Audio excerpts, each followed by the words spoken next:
Subscribe करें और bell दबाएं ताकि कोई खबर रह न जाए।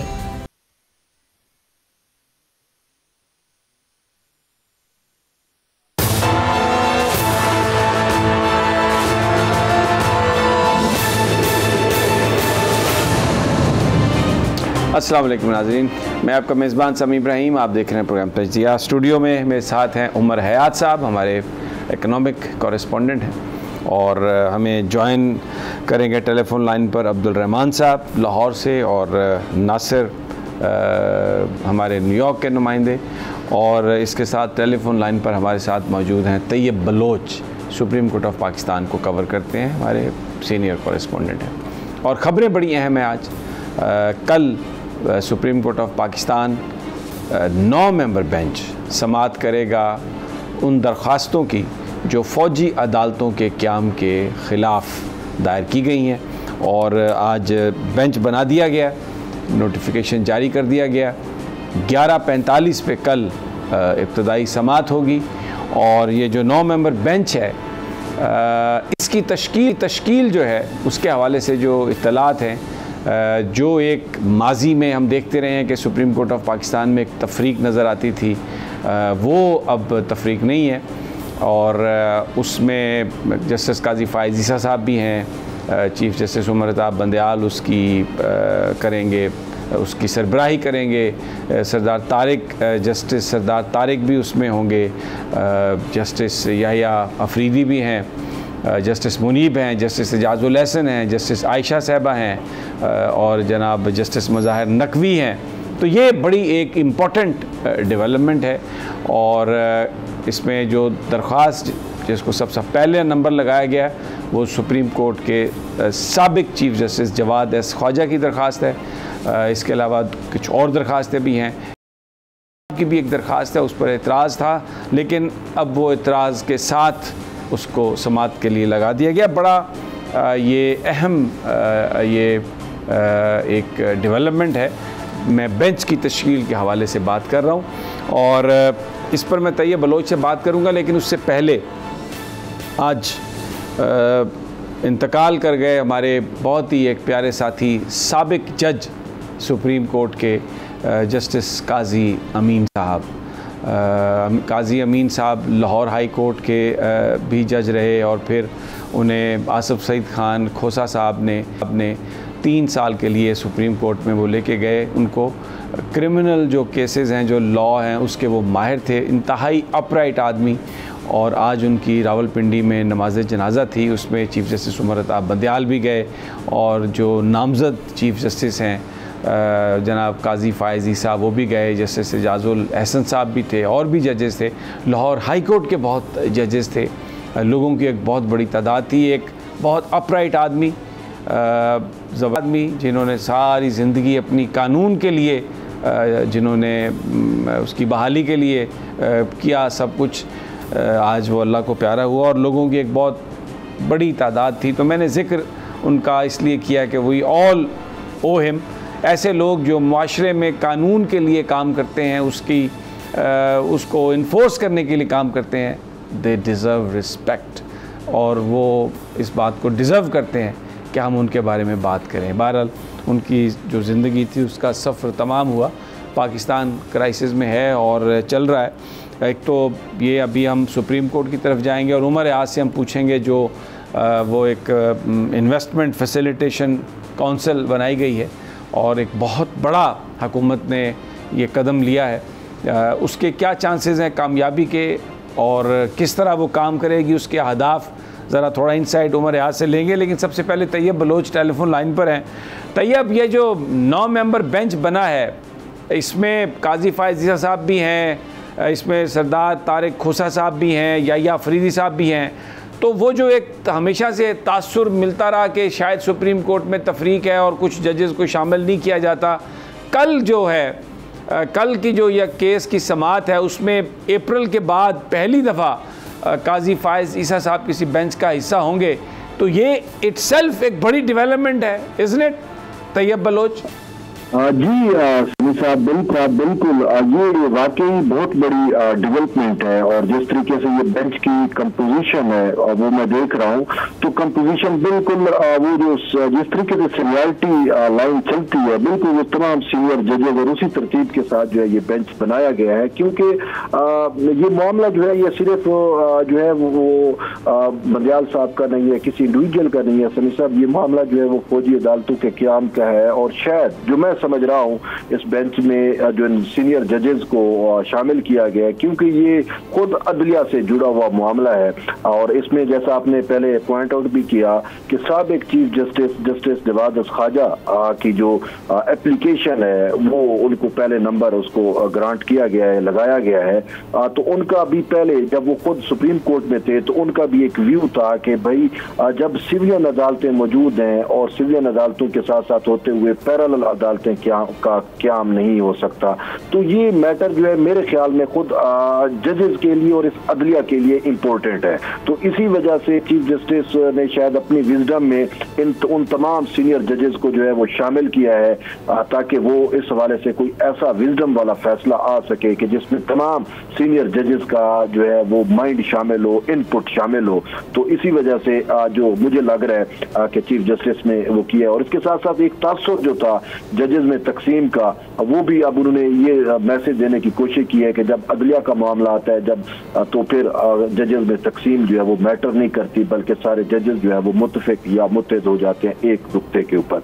तो अब देखना यह है कि कल जब इसकी समाअत होगी तो चूंकि इब्तदाई समाअत है उसमें नोटिस वगैरह होने हैं, तो उस समाअत में ही सारी चीजें जो है वो मजीद खुल के सामने आ सकेंगी। लेकिन ये बड़ी खुश आइंद है कि हुकूमत की जानिब से मुसलसल तनकीद का सामना करना पड़ रहा था चीफ जस्टिस उमर अता बंदियाल को कि जी सीनियर जजेस को जो है वो शामिल नहीं किया जाता और मनपसंद बेंच बनाए जाते हैं, मनपसंद जजेस जो है वो शामिल किए जाते हैं। लेकिन ये जो मिलिट्री कोर्ट का मामला है या उसके खिलाफ जो दायर दरखास्तें हैं, इस पे अब ये सारी चीजें दम तोड़ चुकी हैं। और बिल्कुल वो जिस तरीके से सीनियरिटी लिस्ट में जो जजेस शामिल है, बिल्कुल उसी सीनियरिटी लिस्ट से जजेस को उठा के इस बेंच में जो है वो शामिल किया गया है। तो ये एक चीज खुश आइंद नजर आ रही है। ताम फैसला तो जो है वो अच्छा तैयब, एक और बात बताइए।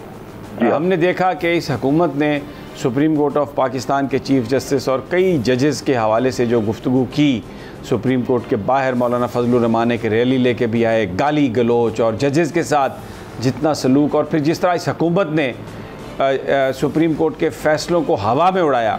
अब अगर एक इशू पर ये जज इकट्ठे हमें नज़र आ रहे हैं, उसमें इनकी तफरीक हमें ख़त्म होती हुई नज़र आ रही है, तो क्या ये एक शुरुआत हो सकती है कि आगे चलकर वो सारे मामलात जिसमें हुकूमत ने हमेशा अदालतों पर तनकीद की और नूर आलम जैसे लोग ये कहते रहे कि हम अदालतों को बुलाएंगे, जजेस को बुलाएंगे, तो अब उस हवाले से भी हम देख सकते हैं कि ये जजेस एक मुश्तरका लाहा अमल इख्तियार करें, तो ये तो एक फिर बहुत बड़ा सेटबैक होगा इस गवर्नमेंट के लिए। देखिए समी साहब, आज तो एक और भी बड़ी डेवलपमेंट हुई है, और वो डेवलपमेंट ये है कि हुकूमत की जानिब से जो है वो जस्टिस काजी फैज़ ईसा को जो है वो चीफ जस्टिस नामजद कर दिया गया है। तो मुझे तो ये अब जो बेंच की कंपोजिशन है उसमें ये भी एक एलिमेंट नज़र आ रहा है कि क्योंकि मुस्तकबिल में मामलात जो हैं वो जस्टिस काजी फैज़ ईसा ने चलाने हैं, तो इस वजह से भी उनको ये शामिल किया गया ताकि मिल बैठ के जो है ये चीज़ें चलाई जाएँ। और हुकूमत जो है वो उनको खेलने का या हुकूमत को इन सारी चीज़ों का मौका उस वक्त मिला जब सुप्रीम कोर्ट का अपना हाउस इन आर्डर नहीं था। लेकिन अगर समी साहब आपको याद हो कि जस्टिस मंसूर अली शाह और जस्टिस अतर मिनल्ला की से जो है एक एफर्ट की गई थी जस्टिस काजी फैज़ ईसा और चीफ जस्टिस को जो है वो इकट्ठे हो जाए, और वो सुप्रीम कोर्ट में उन्होंने फूल भी लगाया था, शायद अगर आपको याद हो, ये सारी चीजें हमने देखी हैं। तो मेन चीज जो है वो जजेस के सामने यही थी कि किसी तरीके से अपना सुप्रीम कोर्ट का जो हाउस एंड आर्डर है उसको, मतलब सुप्रीम कोर्ट के जजेस के अंदर जो तकसीम है वो खत्म कर दीजिए। और फिर अगर आप याद करें कि जस्टिस काजी फैज़ ईसा की जानिब से एक स्टेटमेंट भी इशू की गई थी और जिसमें उन्होंने कहा था कि ये कोशिश की जा रही है कि मेरा अलग कोई ग्रुप है, तुमने कहा ऐसा कोई नहीं है, मेरा कोई ग्रुप नहीं है। तो मैं जो बेसिकली जो मेरा सवाल था कि जो वो मामलात जिनका ताल्लुक बराह रास्त सुप्रीम कोर्ट के एहतराम से है, सुप्रीम कोर्ट के फ़ैसलों की इन्फोर्समेंट से है, उस पर हम ये तवक्को कर सकते हैं कि सुप्रीम कोर्ट हमें एक नज़र आए। बिल्कुल बिल्कुल, हम तवक्को भी कर सकते हैं और तवक्को कर भी रहे हैं, और खुद आज चीफ जस्टिस ने इस चीज का अमली मुजाहरा भी किया है कि इस मामले पे उन्होंने जो है वो बेंच ऐसा बनाया है कि जिसके ऊपर कोई भी शख्स अब उंगली नहीं उठा सकता, और उसका मेन मकसद भी यही था कि एक मैसेज, एक पैगाम जो है वो वाज़ेह तौर पर दिया जाए। लेकिन माजी में जो कुछ होता रहा, लेकिन एक चीज और जरा थोड़ा सा, आप क्योंकि सुप्रीम कोर्ट कवर करते हैं, ये जो मामला है फौजी अदालतों के क़याम का, उसमें जो हुकूमत है वो तो फौजी अदालतों का क़याम चाहती है। हम राना सनाउल्लाह साहब की स्टेटमेंट, हमने प्राइम मिनिस्टर की स्टेटमेंट सारी वो सुनी है। तो अब ये एक बेंच जो है ये समाअत कर रहा है फौरी तौर पर, तो अगर फ़ैसला हुकूमत की मंशा के ख़िलाफ़ आता है, सपोज़ करें, तो फिर जो ताल्लुकात हुकूमत हमेशा से एक तासुर के जी फ़लाँ जज बन गया तो फिर ये होगा, और फ़लाँ चीफ जस्टिस बन गया तो फिर ये कोई तारीख़ होएगी इंतखाबात की, वो सारी जो थ्योरीज़ हैं, वो थ्योरीज़ तो फिर हमें तलपट होती नज़र नहीं आ रही। बिल्कुल, वो ऐसा ही होगा, क्योंकि चीज़ें जो है ना वो वाज़ेह तौर पर वाज़ेह हैं कि अगर हम मुख्तलिफ उसमें देखें तो फौजी अदालतों के क़याम से मुतल्लिक जो है वो मुख्तलिफ जजेस अपनी राय पहले भी दे चुके हैं, और ये मोस्टली जजेस अब वो जो अपनी राय दे चुके हैं वो इस बेंच का हिस्सा हैं। तो अब ये हुकूमत के लिए मसला होगा कि क्योंकि हुकूमत, खुद मैंने वज़ीर कानून की स्टेटमेंट सुनी थी कि जो है वो सिविलियन का जो है ट्रायल से मुतल्लिक हमें आलमी बरादरी इंटरनेशनली हमें थोड़े से मसाइल का शिकार हम हो सकते हैं, लेकिन उसका भी हम तदारुक कर रहे हैं। तो यूँ हुकूमत जो है वो तो इसकी हिमायत कर रही है। अच्छा, लेकिन तैयब एक बात, आखिरी सवाल आपसे पूछूंगा। मैं फरतुल्लाह बाबर साहब को सुन रहा था, वो तो बिल्कुल उनका जो ओपिनियन है वो जो मुस्लिम लीग नून की हुकूमत है उससे बिल्कुल मुख्तलिफ है। समी साहब देखिए, अगर आप ओपिनियन देखें तो आप रज़ा रब्बानी को भी अगर इसमें शामिल कर लें, याद है रज़ा रब्बानी साहब ने कहा था कि मैं पार्टी पॉलिसी के मुताबिक तो वोट दे रहा हूं, लेकिन मेरा ज़मीर नहीं मानता फौजी अदालतों से मुतल्लिक, तो वो रोए भी थे, याद होगा आपको। जी जी बिल्कुल। तो इसी तरीके से फरतुल्लाह बाबर का भी जब हम देखते हैं तो ह्यूमन राइट्स के हवाले से उनका भी एक वाज़ेह और क्लियर स्टैंड है, और इस हवाले से तो फरतुल्लाह बाबर को जो है पाकिस्तान पीपल्स पार्टी ने ह्यूमन राइट का जो सेल है विद इन पार्टी को, उसका जो है वो यानी कि चार्ज भी दे दिया है। तो उनकी जो राय आ रही है वो बड़ी मुकद्दम है, और ह्यूमन राइट्स जो है वो सनी साहब वो आपके सामने है कि सिविलियन का जो ट्रायल फौजी अदालतों में है तो उसमें एक शैबा, एक शक या उनसर ये मौजूद है कि कहीं इंसानी की वायलेशन। ठीक हो गया, बिल्कुल, चलें वो तो अदालत फैसला करेगी। लेकिन जो इस वक्त एक चीज़ जो खबरें आ रही हैं, ये अच्छी बात है कि हमारा एक अहम इदारा सुप्रीम कोर्ट ऑफ पाकिस्तान, वहाँ पर एक तासुर आ रहा है कि जजेस की तफरीक ख़त्म हुई है, और मिलकर सारे जजेस फैसला सुनेंगे, वो केस सुनेंगे, और फिर डेफिनेटली जो फैसला आएगा उसमें जब कलेक्टिव विजडम होगी तो उसका पाकिस्तान की आवाम को, पाकिस्तान की हुकूमत को उसका फ़ायदा होगा।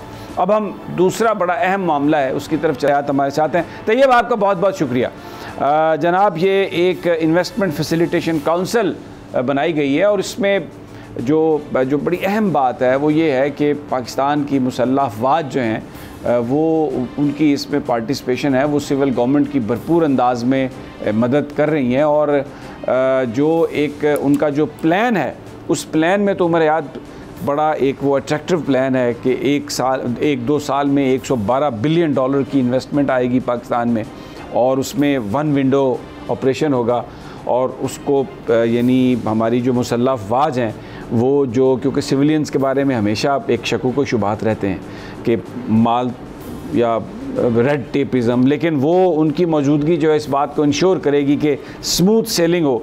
तो क्या आपका इम्प्रेशन है, और कुछ इसकी जो डिटेल्स हैं, बहुत कुछ कहा भी जा रहा है, but I want to hear from you. देखिए सभी साहब, जो ये जिसको मुआशी बहाली का प्लान या मंसूबा करार दिया गया है, और कल इसकी जो एपेक्स कमेटी थी उसका इजलास हुआ, और उसमें हमने देखा कि वज़ीर आज़म ने उस इजलास की सदारत की, और इसमें हमने ये देखा है कि जो सियासी और अस्करी क़यादत है वो हमें एक पेज पे इसलिए नज़र आ रही है कि आपने माजी में भी देखा होगा कि जो सी पैक का मंसूबा था तो उसमें भी जो इन्वेस्टमेंट थी उस इन्वेस्टमेंट के बदले में गारंटी जो है वो मांगी गई थी। हमने इस पे भी बात की थी आपके प्रोग्राम में, तो गारंटी जो है वो मांगी गई थी।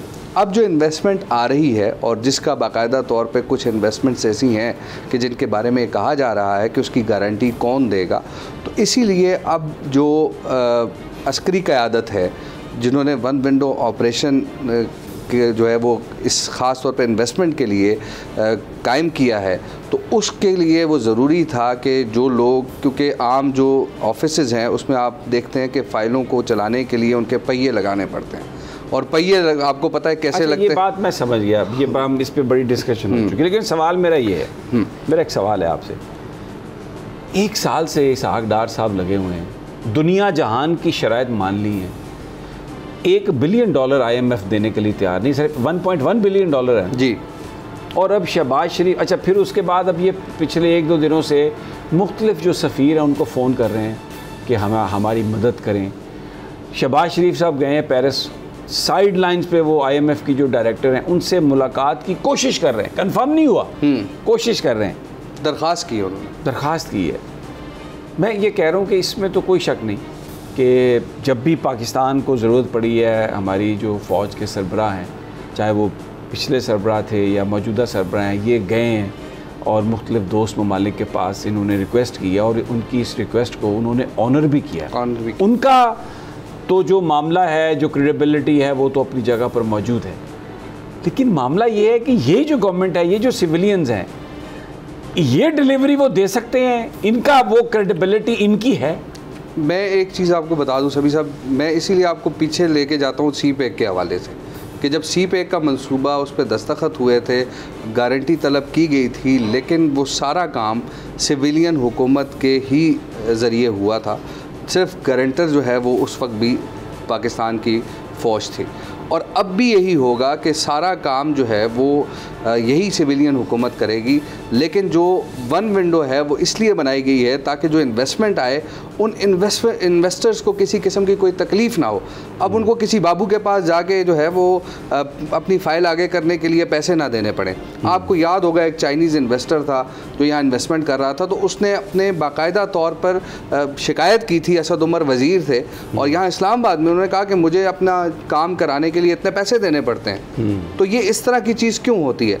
अब जब ये मामला वहाँ जाएगा और वन विंडो होगा तो उससे ये होगा कि आपके जो इन्वेस्टर्स हैं उनका एतमाद बहाल होगा, एतमाद बहाल होगा। और इस वक्त जो सबसे बड़ी हमें इन्वेस्टमेंट चाहिए वो हमें रिफाइनरीज़ में चाहिए। अब हम रूस से तेल तो ले रहे हैं, लेकिन ये है कि हमारी रिफाइनरीज़ की वो कैपेसिटी नहीं है कि हम उस फ्यूल को उस तरह रिफ़ाइन कर सकें कि हमें जो लॉस है जो कि तेल की मद में होता है वो कम से कम हो। हमारी रिफाइनरीज़ हैं पुरानी, अब हम जब उसको रिफ़ाइन करते हैं तेल को तो उससे हमें 50% रिज़ल्ट मिलता है। अब जो भारत के अंदर रिफाइनरीज़ हैं, जो नई टेक्नोलॉजी, मुझे यहाँ पर ब्रेक लेना है, तो इम्पॉर्टेंट बात है उमर हयात की, लेकिन यहाँ पर एक छोटा सा वक्फा और फिर हम अपनी गुफ्तगू जारी रखेंगे।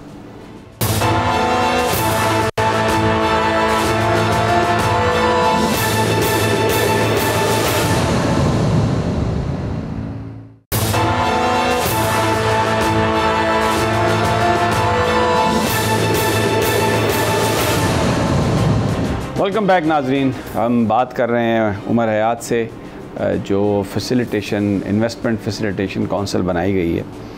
उमर हयात, एक सवाल है इस वक्त कि ये जो हुकूमत है इसका तो टेन्योर बस अब 2 महीने है और उसके बाद फिर आम इंतखाबात होने हैं, निगरान गवर्नमेंट ने आ जाना है, लेकिन ये जो प्लान है ये बड़ा संजीदा प्लान है और उसके लिए बड़ा टाइम दरकार है। तो ये हुकूमत जो है ये इस मौके पे आके या कम से कम 6 महीने पहले आ जाता है ये प्लान, तो ये इसकी क्या, इससे बड़े शकूक इससे उभर रहे हैं, एक कि शायद फिर इंतखाबात जो हैं वो नहीं होंगे, आगे जाएंगे इंतखाबात। देखिए, अगर जो केयर टेकर सेटअप आएगा तो केयर टेकर सेटअप में भी इस पर इम्प्लीमेंटेशन हो सकती है, और उसके बाद अगर इंतखाबात होते हैं तो जो भी गवर्नमेंट आएगी, क्योंकि इस वक्त हम फाइनेंशियल क्राइसिस से गुजर रहे हैं, तो जब इलेक्शन होता है तो हर जमात अपने मैनिफेस्टो पर आती है, तो उसने अपने मैनिफेस्टो पर अमल दरामद करना होता है। देखिए, ये प्लान किसी पॉलिटिकल पार्टी का मैनिफेस्टो नहीं है, ये प्लान है पाकिस्तान की माशी तरक्की का, कि पाकिस्तान के अंदर आप कह रहे हैं कि बेसिकली एक वो जो मिसाक मईशत है जी, वो बेसिकली ज़रूरी है। बिल्कुल, ये उसके लिए है कि जो भी पार्टी आएगी अगले इलेक्शन में उसको इसी को आगे लेकर चलना पड़ेगा। क्योंकि हम पाकिस्तान का सबसे बड़ा अलमिया ही यही रहा है कि हर जमात 5 साल के बाद, लेकिन अगर आप इकनॉमिक एजेंडा अभी पहले तय कर देंगे आने वाली हुकूमत का, तो फिर इलेक्शन कराने की ज़रूरत क्या है? नहीं, इकनॉमिक एजेंडा नहीं है, बल्कि आप इस वक्त जिस फाइनेंशियल क्राइसिस से गुजर रहे हैं उस फाइनेंशियल क्राइसिस को ख़त्म करने के लिए अब आप ही बात कर रहे थे कि 1.2 अरब डॉलर हमने IMF से नवे जायजे का लेना है और हमें कितनी मिन्नतें करनी पड़ी। मैं आपको मिसाल के तौर पर मोहतरमा बेनज़ीर भुट्टो साहबा के ज़माने में IPPs आए, एग्रीमेंट साइन हुए, तो नून लीग ने हमेशा ये कहा कि इन एग्रीमेंट्स को इस तरह साइन नहीं होना चाहिए। तो पूरी कौम जो है, ये जो बिजली के कारखाने इतने महंगे जिस तरह से हुए और वो हम उसमें पेश देते रहे। फिर हमने रेकोडेक को देखा, एक एग्रीमेंट हो गया, उसको फिर जब सुप्रीम कोर्ट ने उसमें इंटरवीन करके उसको करेक्ट करने की कोशिश की, तो उसके नतीजे में देखें हमें कितनी पेनल्टी। तो जो एक जो आने वाली जो जमात होती है, उन तमाम एग्रीमेंट्स में उस वक्त पाकिस्तान की आर्मी इन्वॉल्व नहीं थी। नहीं, डेफिनेटली वो तो ठीक है ना। अब ये जो इकोनॉमिक रिवाइवल प्लान है, ये सिर्फ और सिर्फ इसीलिए कि इसमें हमारी आर्मी भी इन्वॉल्व, और जो फैसिलिटेशन सेंटर या वन विंडो है वो उसको हैंडल आर्मी करे। अच्छा, इसमें CPEC भी है कहीं? इसमें CPEC भी है, लेकिन जो इसमें असल चीज़ें हैं वो ये है कि आपने, हमारे पास लाइफ स्टॉक है, हमारे पास एग्रीकल्चर है, हमारे पास मिनरल्स हैं, ये ऐसी चीज़ें हैं कि जिनमें हमने इन्वेस्टमेंट हम ला सकते हैं, नहीं ला सके, और अब हम लेके आएंगे। मैं ऑयल रिफाइनरी की बात इसलिए कर रहा हूँ, मैं आपसे इसलिए ये बात कर रहा हूँ कि हमें ये बताया गया कि ये CPEC आ रहा है, ये गेम चेंजर है जी। फिर वो मुझे नहीं पता वो गेम चेंजर कहाँ चला गया। नहीं, CPEC गेम चेंजर था, नहीं तो कहाँ फिर गेम कहाँ चेंज हुई? सर गेम चेंज हुई जब आपकी लोगों की जिंदगियों में कहाँ, क्योंकि मैं आपको बताता हूँ, लोगों की ज़िंदगियों में तब्दीली इस तरह आई कि CPEC के तहत ही मुझे, हालांकि उसका बड़ा नुकसान हुआ बस ज़ाती तौर पर, लेकिन लोगों के लिए बहुत सहूलियात हुई।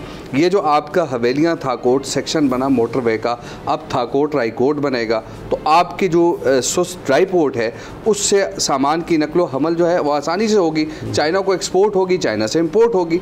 ये गेम चेंजर था। लेकिन जब PTI की हुकूमत आई तो उस हुकूमत ने इसके जो मुआहदे थे उस पर सवालात उठाने शुरू कर दिए कि ये मुआहदा ठीक नहीं हुआ, ये मुआहदा ठीक नहीं हुआ, हम इसको रिव्यू पे जाएंगे, हम इसकी नज़रसानी करेंगे। मैंने जो आपसे सवाल किया ना, देखिए सियासी जमातें जो हैं अभी आज इकट्ठी हैं ये, लेकिन जब इलेक्शन होगा तो ये कह रहे हैं ख़ुद से अभी कि हम अपने अपने मैनिफेस्टो पे इलेक्शन लड़ेंगे। मैं मिसालें आपको दे देता हूँ, नादरा का चेयरमैन, PCB का चेयरमैन और बहुत सारी अपॉइंटमेंट्स, उस पर भी इनका इतना झगड़ा है। फंड्स पे झगड़ा है कि 25 अरब वफाक को और देने चाहिए, सिंध ये कह रहा है उसको मैच करना चाहिए। तो ये जो एक इकनॉमिक जो एग्रीमेंट्स होते हैं उसके बारे में सियासी जमातें वो तो बड़ा इस क्योंकि अपनी नाकामी वो नहीं कबूल करती, वो दूसरे पर मलबा डालने की कोशिश। लेकिन इस दफ़ा ऐसा नहीं होगा, ऐसा नहीं होगा, इस दफ़ा ऐसा नहीं होगा। खुशाइन ये जो आपको मैं बता रहा हूँ कि एक जो पहले तो एपेक्स कमेटी है, एपेक्स कमेटी है, उसके नीचे 2 कमेटीज़ बनाई हैं, एक एग्जेक्टिव कमेटी है और एक इम्प्लीमेंटेशन कमेटी है। अब एग्जेक्टिव कमेटी को चेयर जो है वो इस वक्त उसका इजलास हर 1 माह के बाद होगा, और जो इम्प्लीमेंटेशन कमेटी है उसका इजलास हर 15 दिन के बाद होगा। तो ये ऐसी चीज़ें हैं कि अगर केयर टेकर सेटअप भी आता है तो वो इसका एपेक्स कमेटी को वो इम्प्लीमेंटेशन देखते हैं। मैं अब्दुर्रहमान हमारे साथ हैं लाहौर से, हमारे रिपोर्टर, फिर हमने नासिर खान की तरफ भी जाना है। अब्दुर्रहमान, आज अदालतों में बड़ा ड्रामा हुआ है वहाँ पे, चौधरी परवेज़ इलाही साहब आए हैं तो फिर किसी को अंदर अदालत में जाने भी नहीं दिया गया, उनका खैर जुडिशल रिमांड कर दिया गया, ये तो सबको पता है। मेरा सवाल सिर्फ आपसे ये है कि आपकी उनके वकला से परवेज़ इलाही साहब की बात हुई होगी, चौधरी शुजात से जो उनकी मीटिंग हुई उसके बाद बहुत चेमगोइयाँ चल रही थी कि जी पता नहीं क्या हो गया और बस अब इंतज़ार है कि कब आ जाएंगे। आपके पास क्या इत्तला है कि परवेज़ इलाही साहब अपनी बात पर डटे हुए हैं और PTI के साथ ही हैं, या वो भी इस जो नई इस्तेहकाम में पाकिस्तान पार्टी है या मुस्लिम लीग काफ में वापस चले जाएंगे? जी बिल्कुल समी साहब, आज जब चौधरी परवेज़ इलाही को यहाँ पे जुडिशल मजिस्ट्रेट गुलाम मुर्तज़ा मालिक की अदालत में लेकर आया गया तो वहाँ पे उन्होंने अपने वकला से भी मुलाकात की, और उस वक्त जो ही ये पेश हुए तो कमरा अदालत के अंदर मेरी भी रसाई हो गई ताहम जो सिक्योरिटी पर मामूर पुलिस एहलकार थे उन्होंने ज़बरदस्ती जो है मुझे भी निकाला और दीगर सहाफ़ी जो वहाँ पे पहुँचने में कामयाब हुए उन्हें भी कमरा अदालत से बाहर निकाल दिया। ताहम इस दौरान जो चौधरी साहब से जो बातचीत हुई है उसमें उनका ये कहना था कि पहली बात तो उन्होंने ये कही कि उन्हें अदालत जो जहाँ पे रखा गया है, जिस जेल में जिस जगह पे रखा गया है वहाँ पे उन्हें कोई सहूलियत फराहम नहीं की जा रही। उन्होंने ये भी बताया कि रेंगते हुए कीड़े जो है वो वहाँ पे मौजूद हैं। ताहम उन्होंने इस बात का अदा किया कि उनका मोराल जो है बड़ा हाई है और वो किसी चीज़ की परवाह नहीं करेंगे, वो अपने मौक़ा पर बिल्कुल कायम दायम है। ये बात उन्होंने अदालत में जज साहब के सामने भी कही और जब उनके वकील आमर सईद और दीगर जो वकला की टीम थी उनसे भी बातचीत हुई तो उन्होंने यही बताया है कि चौधरी शुजात की जो मुलाकात हुई है जेल के अंदर चौधरी परवेज़ इलाही के साथ, तो गए थे और बाकी उन्होंने उनके वकला का ये कहना है कि चौधरी परवेज़ इलाही से जब उनकी भी बातचीत हुई है तो उन्होंने यही कहा है कि वो इसके बावजूद के रेंगते हुए कीड़े उनके साथ जेल में हैं मगर वो अपने मौका से पीछे नहीं हटे। बहुत शुक्रिया, ठीक हो गया। अब्दुर्रहमान, वक्त बहुत कम है। नासिर, आप मेरी बात सुन रहे हैं? जी समी साहब। नासिर यार, हमारे पास टाइम बहुत कम है लेकिन आपके पास खबर बड़ी है। मुझे ये बताइए कि कोई वो जो सिग्नल्स आ रहे थे, कोई नई कोई डेवलपमेंट हुई है? क्योंकि जो ऑक्सीजन है उस सबमरीन में जो टाइटन में जो छोटा सा जो गुम हुआ है वो जुमेरात तक की है और उसमें 2 पाकिस्तानी भी हैं। जी समी साहब, बिल्कुल उसमें जुमेरात तक की, लेकिन मैं आपको उसमें एक थोड़ी सी टेक्निकल बात बता दूं कि जब आप अंडर वाटर इस तरह होते हैं और आपके पास ऑक्सीजन की कमी होती है तो पैनिक के अंदर आप ज़्यादा कंज्यूम करते हो ऑक्सीजन। तो अभी जो एक्सपर्ट्स ये कह रहे हैं कि शायद आज रात मिडनाइट तक का टाइम है टाइटन को ये जो एक्सपेडिशन है उसको उसको पूरा करने के लिए। लेकिन एक चीज़ मैं अभी यहाँ पे बताता चलूँ कि एक नई चीज़ सामने आई है कि 2018 में इस जो एक्सपेडिशन ये जो टाइटन है ये सबमरीन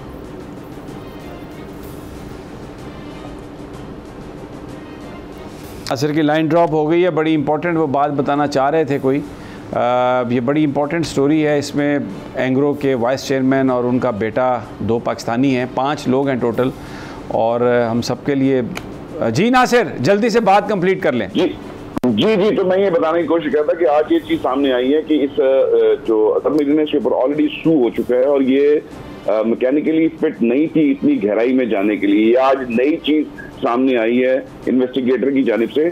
और मैं जैसे आपको बताता चलूँ कि P3 जो सुनार सिस्टम है वो ड्रॉप किया गया था, जो कि किसी भी जगह पे कोई लोकेशन हो, कोई आवाज़ आ रही हो जहाँ पे अगर कोई ज़िंदगी के आसार हो तो उसको वो कैप्चर करती है, उसकी लोकेशन को भी वो फाइंड आउट करने की कोशिश करती है। तो उसके हवाले से अभी 4-5 घंटे पहले एक नई अपडेट सामने आई है कि कुछ ऐसी आवाज़ें नीचे से आ रही जैसे कुछ फिर लाइन ड्रॉप हो गई है। बहरहाल कुछ आवाज़ें और अभी टाइम है जो एनालिस्ट हैं उनके मुताबिक शायद ऑक्सीजन हो। हम सब दुआ गो हैं कि अल्लाह ताला उनको वो मिल जाए। लेकिन एक जाते जाते बात कहूँगा, एक वो सोसाइटी है 5 बंदों के लिए उन्होंने सारे रिसोर्सेज लगा दिए हैं ढूंढने के लिए, और एक हम हैं कि लोग सैकड़ों नौजवान हमारे यहाँ से जाते हैं कश्ती में और उस यूनान में डूबे हैं और कसम परसी के आलम में उनकी अमवात हुई है। और यहाँ पर ये जो हुकूमत है इसके वज़रा उसको कौमी असम्बली में खड़े होकर सियासी मसला बना रहे हैं। यूनान में लाखों लोग निकले हैं बाहर अपनी हुकूमत के ख़िलाफ़ कि ये क्या आपने किया है, मासूम लोगों को मारा है। इधर हू का आलम है, सन्नाटा है और यहाँ पर जो मसलहत की सियासत है हम सब उसका शिकार हैं।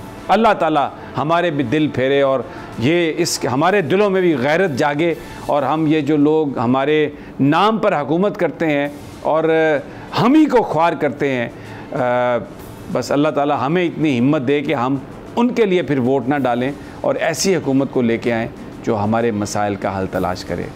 इजाज़त दीजिए, कल फिर इंशाल्लाह मुलाकात होगी तज्ज़िया में। अल्लाह ने के बाद।